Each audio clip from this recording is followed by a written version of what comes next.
Welcome guys back to another NumPy tutorial. Today we're gonna talk about generating random numbers using NumPy. First of all, you can generate uniformly from 0 to 1 by using numpy.random.rand and specifying the size of the resulting matrix or the dimensions that you want to generate values from.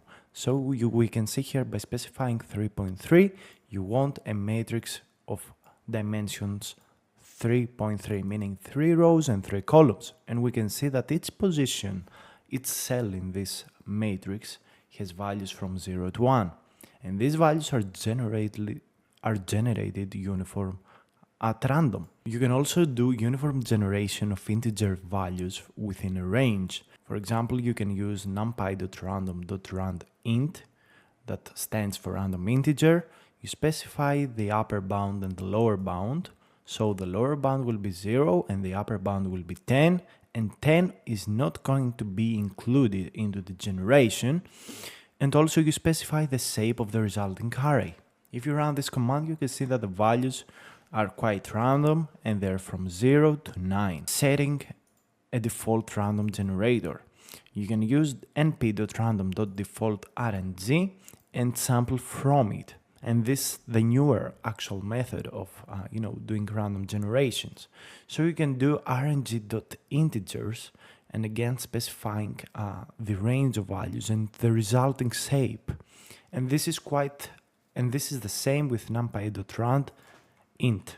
So if you run this code, you can see a different result, but it looks like uniform generation. And you can do also endpoint equals true attribute to include 10 into the values that are going to be generated. So if we run this code a couple of times, we can find 10 being inside the matrix. You can also do rng.uniform that will generate 3 float numbers between 0.10 and 10 is not included. If you want to include 10, you use endpoint equals true, and we can see 3 values from this range. Let's do it again. Boom. And each time you're going to be using this code, the values that are going to be generated, it's going to be different than before. If you do not set a random seed, then you can use the rng.random. This will generate 3 float numbers from 0 to 1, 1 not included. And boom, you can see 3 values here.